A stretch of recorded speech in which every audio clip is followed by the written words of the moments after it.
Hey guys, welcome back to my channel and ഇന്നത്തെ നമ്മുടെ video വരുന്നത് നമ്മുടെ ചാനലിലെ ഫസ്റ്റ് റെസിപ്പി വീഡിയോയാണ്. റെസ്റ്റോറൻറ്റിൽ നിന്ന് കിട്ടുന്ന സെയിം ടേസ്റ്റുള്ള പെപ്പർ ചിക്കൻ നമുക്ക് വീട്ടിലുണ്ടാക്കുന്ന മെത്തേഡ് നോക്കാം. അപ്പം നമുക്ക് വീഡിയോയിലേക്ക് കിടക്കാം. അതിനായിട്ട് ഞാനിവിടെ എടുത്തിരിക്കുന്നത് ഒരു 10-12 സവാള നീളത്തിലരിഞ്ഞതും ഒരു 3 തക്കാളി, ഇഞ്ചി, വെളുത്തുള്ളി, പച്ചമുളക്, കുറച്ച് മല്ലിയില കൂടി ക്രഷ് ചെയ്തിട്ടുള്ളത്, കുറച്ച് കറി ലീവ്സ്, അതോടൊപ്പം മല്ലിയില ചോപ്പ് ചെയ്തത്, പിന്നെ നമ്മുടെ ബാക്കി പൊടി മസാലകൾ, മെയിൻ ഇൻഗ്രീഡിയൻ്റായ പെപ്പറും. അതിനുവേണ്ടി ഞാൻ എടുത്തിരിക്കുന്നത് 1 കിലോ ചിക്കനാണ്. നന്നായി കഴുകി വാരി വെച്ചതാണ്. അതിലേക്ക് നമുക്ക് 1/2 ടേബിൾ സ്പൂൺ മഞ്ഞൾപ്പൊടി, 1 table spoon chicken masala, 1 table spoon കുരുമുളക് പൊടി, ചിക്കന് ആവശ്യമായിട്ടുള്ള ഉപ്പ്, 2 ടേബിൾ സ്പൂൺ വിനെഗർ. നമുക്കിത് നന്നായി മിക്സ് ചെയ്ത് മാരിനേറ്റ് ചെയ്ത് ഒരല്പസമയം വെക്കാം. ഇനി നമുക്ക് ഒരു കടായി എടുത്ത് അതിൽ എണ്ണ ഒഴിച്ച് സ്ലൈസായി അരിഞ്ഞിട്ടുള്ള നമ്മുടെ സവാള അതിലേക്കിട്ട് വറുത്ത് കോരിയെടുക്കാം. ഞാനപ്പോൾ ഒരു 2 തവണയായിട്ട് സവാള ഇതുപോലെ വറുത്ത് കോരി മാറ്റി വെച്ചിട്ടുണ്ട്. അതോടൊപ്പം എൻ്റെ ചാനൽ ഇതുവരെ സബ്സ്ക്രൈബ് ചെയ്യാത്ത ആരെങ്കിലും ഉണ്ടെങ്കിൽ ഒന്ന് സബ്സ്ക്രൈബ് ചെയ്ത് സപ്പോർട്ട് ചെയ്യുക. ഇതുപോലെ ഈസി റെസിപ്പീസ് നമ്മുടെ ചാനലിൽ അപ്ലോഡ് ചെയ്യുന്നതായിരിക്കും.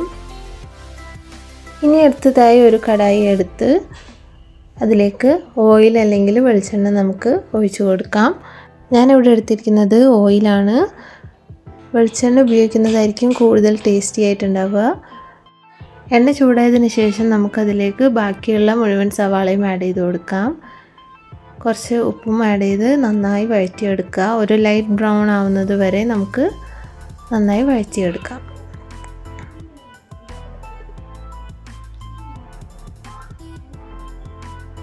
ഇപ്പോൾ ഏകദേശം നന്നായി വഴന്ന് വന്നിട്ടുണ്ട്. നമുക്കിനി ഇതിലേക്ക് നമ്മൾ ചതച്ച് വെച്ചിട്ടുള്ള വെളുത്തുള്ളി, ഇഞ്ചി, പച്ചമുളക്, മല്ലിയില പേസ്റ്റ് അതിലേക്ക് ആഡ് ചെയ്ത് കൊടുക്കാം. അത് നന്നായി മുരിഞ്ഞ് വരുന്നവരെ നമുക്ക് ഇളക്കി യോജിപ്പിച്ച് കൊടുക്കാം. അതിനുശേഷം നമുക്ക് അരിഞ്ഞു വെച്ചിട്ടുള്ള തക്കാളിയും ആഡ് ചെയ്ത് നന്നായി ഇളക്കി കൊടുക്കാം. ലോ ഫ്ലെയിമിലിട്ട് വഴറ്റിയെടുക്കാൻ നമ്മൾ ശ്രദ്ധിക്കുക. തക്കാളിയൊക്കെ നല്ല വെന്ത് ഉടഞ്ഞു വരുന്ന ഒരു ടൈം ആയിക്കഴിഞ്ഞാൽ നമുക്കതിലേക്ക് പൊടികൾ ചേർക്കേണ്ടതുണ്ട്. അതിനായി ഞാനിവിടെ എടുത്തിരിക്കുന്നത് 1/2 ടേബിൾ സ്പൂൺ മഞ്ഞൾപ്പൊടി, 2 ടേബിൾ സ്പൂൺ മല്ലിപ്പൊടി, 3 ടേബിൾ സ്പൂൺ ചിക്കൻ മസാല, ഇനി ഒരു 3-4 ടേബിൾ സ്പൂൺ പെപ്പർ പൊടി. ഈ പൊടികൾ നന്നായി മുരിഞ്ഞു വരുന്നത് വരെ നമുക്ക് വഴറ്റിയെടുക്കാം.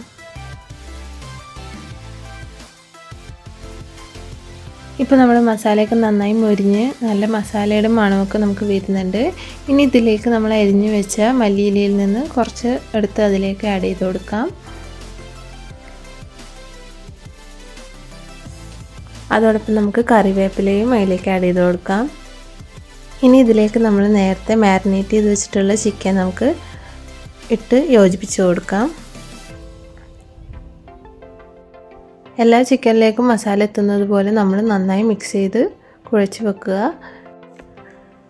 എല്ലാ ഭാഗത്തേക്കും മസാല എത്തിയതിന് ശേഷം നമ്മൾ അതിന് മുകളിലായിട്ട് കുറച്ച് കുരുമുളക് പൊടിയും നമ്മൾ നേരത്തെ അരിഞ്ഞു വെച്ചിട്ടുള്ള ബാക്കി മല്ലിയില കൂടി ആഡ് ചെയ്തിട്ട് നമ്മുടെ കടായി അടച്ച് വെച്ച് വേവിച്ചെടുക്കുക. ഒരു 10-15 മിനിറ്റ് നമ്മൾ അടച്ച് വേവിച്ചെടുക്കുക. ഈ റെസിപ്പിയിൽ നമ്മൾ സെപ്പറേറ്റ് വെള്ളമൊന്നും ചേർക്കുന്നില്ല. നമ്മുടെ ചിക്കനിൽ നിന്ന് തന്നെ ഇറങ്ങി വരുന്ന വെള്ളമാണുള്ളത്. നിങ്ങൾ ഉപയോഗിക്കുന്ന ചിക്കനിൽ ഇതുപോലെ വെള്ളം ഇറങ്ങി വരുന്നില്ലെങ്കിൽ ഒരു അല്പം വെള്ളം നമുക്ക് യൂസ് ചെയ്യാവുന്നതാണ്. നമ്മളുടെ ചിക്കനൊക്കെ ഒരു 80% വെന്തിട്ടുണ്ട്. ഇനി ഇതിലേക്ക് നമ്മൾ ആദ്യം വറുത്ത് കോരി വെച്ച സവാള ഇതുപോലെ ആഡ് ചെയ്ത് കൊടുക്കുക. അതിനുശേഷം കുറച്ച് മല്ലിയില ചോപ്പ് ചെയ്തതും, ഒരു തണ്ട് കറിവേപ്പില, കുറച്ചല്പം ഉപ്പ് നമ്മൾ പാകത്തിന് ഇടയ്ക്കിടയ്ക്ക് നോക്കി യോജിപ്പിച്ച് കൊടുക്കുക. ഇനി അതിലേക്ക് കുരുമുളക് പൊടിയും ഒരല്പം ചിക്കൻ മസാലയും കറിക്ക് ആവശ്യമായിട്ടുള്ള തൈരും കൂടി ആഡ് ചെയ്ത് നന്നായി ഇളക്കി യോജിപ്പിച്ച് ചിക്കൻ മുഴുവനായി വേവിച്ചെടുക്കുക.